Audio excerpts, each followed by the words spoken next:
1 by sin A by cos A minus sin B by cos B. Cross multiply ചെയ്തോളൂ 1 by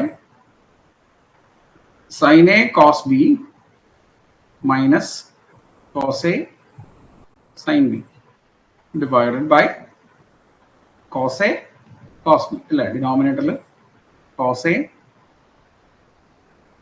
cos B. ആ denominator എവിടേക്ക് കൊണ്ടുപോകാം, നമുക്ക് ന്യൂമറേറ്ററിലേക്ക് കൊണ്ടുപോകാം അല്ലേ. അപ്പോൾ cos A sin cos B divided by sin A cos B minus cos A sin B, sin A minus B. Sin A minus B. Option D.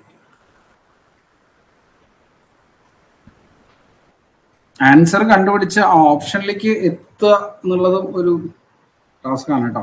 Question പേപ്പറൊക്കെ നോക്കിയിട്ടിരുന്ന് ഇത് കണ്ടുപിടിക്കാനും നമുക്ക് സമയം കുറച്ച് പോകും അല്ലേ.